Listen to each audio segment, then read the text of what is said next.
Shalom. Ada sukacita. Ada sukacita.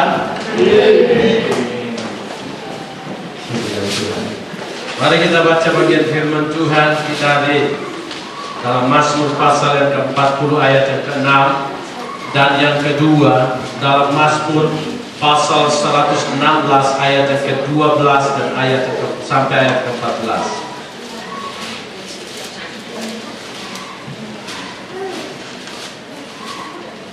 Mazmur pasal yang ke-40 ayat yang ke-6 dan Mazmur pasal yang ke-16 ayat yang ke-12 sampai dengan ayat yang ke-14.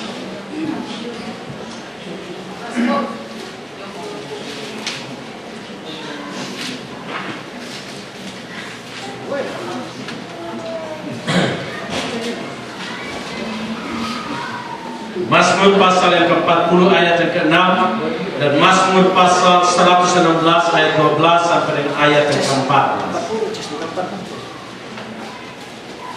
Mari kita baca bersama-sama bagian firman Tuhan ini. Kita mulai dengan Mazmur pasal yang ke-40. 1, 2, 3. Banyaklah yang telah Kau lakukan ya Tuhan Allahku, perbuatanmu yang ajaib dan maksud-Mu untuk kami. Tidak ada yang dapat disejajarkan dengan Engkau. Aku mau memerintahkan dan mengatakannya, tetapi terlalu besar jumlahnya untuk dihitung. Mari kita sambung dengan Mazmur pasal 116 ayat yang ke-12 sampai dengan ayat yang ke-14. Mari kita baca bersama-sama 1, 2, 3. Bagaimana akan kubalas kepada Tuhan segala kebajikannya kepadaku? Aku akan mengangkat piala keselamatan dan akan menyerukan nama Tuhan. Akan membayar nasaku kepada Tuhan di depan seluruh umatnya. Bapak Ibu saudara-saudara yang terkasih dalam Tuhan Yesus Kristus, kalau kita mau jujur dalam hidup kita, kalau kita mau jujur menghitung dalam hidup kita, maka saya percaya namanya anak Tuhan, namanya milik Tuhan, yang namanya kepunyaan Tuhan, saya percaya tidak akan mungkin ada namanya kekhawatiran. Tidak akan mungkin adanya tidak akan mungkin adanya putus asa, dan tidak akan mungkin adanya tidak ada pengharapan. Kalau kita mau jujur, baik terhadap diri kita, baik terhadap sesama kita, apalagi kita mau jujur pada Tuhan, saya percaya yang ada di dalam kita seharusnya adalah ucapan syukur semata-mata. Seharusnya adalah ucapan syukur semata-mata. Kenapa demikian? Oleh karena kalau kita mau jujur menghitung hidup ini, tidak ada satu detik pun, tidak ada satu organ tubuh pun atau otot pun itu ada oleh karena perbuatan kita. Semua yang ada pada kita, kalau kita mau jujur, itu semata-mata oleh karena kasih karunia Tuhan. Dan kalau itu kasih karunia Tuhan, tidak ada alasan bagi kita untuk tidak mengucap syukur sama Tuhan. Kita harus mengucap syukur sama Tuhan.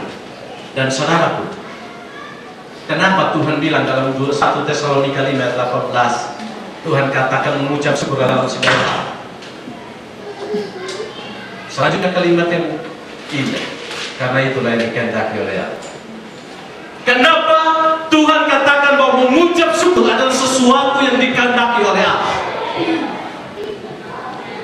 Karena Tuhan tidak pernah menuntut kita mengucap syukur kalau Tuhan tidak pernah mengaruniakan sesuatu di dalam hidup kita. Betul? Tuhan tidak pernah menuntut kita mengucap syukur kalau Tuhan tidak pernah mengaruniakan sesuatu di dalam hidup kita. Tetapi karena segala sesuatu yang kita miliki, segala sesuatu yang kita punya, itu semata-mata oleh karena pemberian Tuhan dan anugerah Tuhan, maka Tuhan mau katakan buat kita, kalau mau jujur anak-anakku, kalau mau jujur kepunyaanku, kalau mau jujur rumahku, seharusnya tidak ada sungutan di dalam hidupmu. Seharusnya tidak ada putus asa di dalam hidupmu.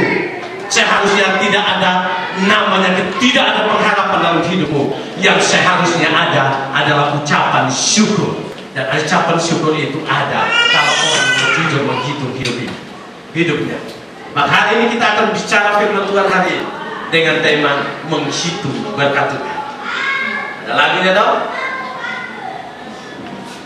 Hitung terbalik lagi. Bagaimana?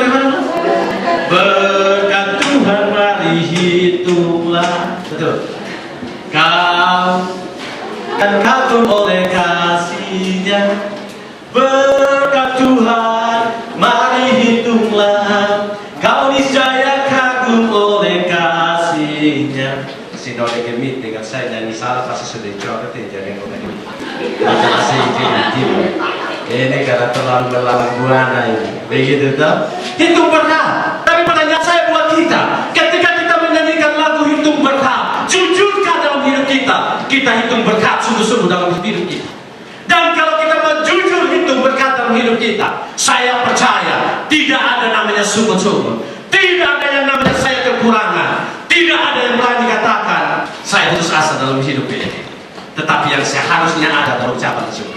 Maka mari kita melihat apa faedah daripada kita menghitung berkat. Apa faedah daripada kita menghitung berkat dan melahirkan ucapan syukur. Mari kita belajar daripada bagian firman Tuhan ini. Dalam Mazmur pasal yang ke-40 ayat 6 dia mulai dengan kalimat begini. Banyaklah yang telah kau lakukan. Dia mulai dengan kata banyaklah. Banyak artinya apa? Nggak bisa dihitung. Betul? Kalau kera, tahu kera? Bahasa Jepangnya saru, bukan saru-saru ya. Ada yang Fujisan, bukan saru-saru. Saru, bukan saru-sama atau saru kami sama, kan boleh. Begitu toh? Kera dikasih 10 biji. Pasti dia pikir itu banyak. Dari mana Bapak tahu? Apakah Bapak pernah jadi kera? No. Kita adalah makhluk yang berpikir. Maka kita yakini. Nah, ketika kita kasih 10 dia tidak mungkin bisa itu. Tiba-tiba kita lihat sana, ada tikus di sana. Dia berbalik lihat sana, kita ambil satu. Dia belum tahu apa-apa, bukan? Masih 9. Kita mulai apa itu? Ajak dia lihat yang lain, ambil lagi. Tiba-tiba dia lihat tinggal 2, pasti dia baru berespons. Kita ambil lagi 1, tinggal 1, baru berespons. Nah, karena bagi dia lebih dari 1 itu, lebih dari 2 itu banyak. Kalau orang Kristen ketika hitung nolnya sudah tidak terhitung, baru dia bilang wakil, banyaknya minta ampun, begitu toh? Banyak. Jadi sebenarnya ini terjemahan ini bukan hanya banyak tapi banyak. Maka saya katakan orang Jawa punya ungkapan banyak itu lebih tepat di sini. Jadi kalau kita mau baca di sini banyak maksudnya banyaklah yang telah kau lakukan dan Tuhan aku. Betul. Maka kalau kita bilang banyak saja itu nggak bisa itu sesuatu yang masih bisa. Tapi kalau banyaklah yang telah kau lakukan dan Tuhan Allah. Saya nggak tahu bahasa Bataknya banyak seperti apa. Apa itu? Apa namanya itu? Bodang gitu. Bahasa Toraja apa?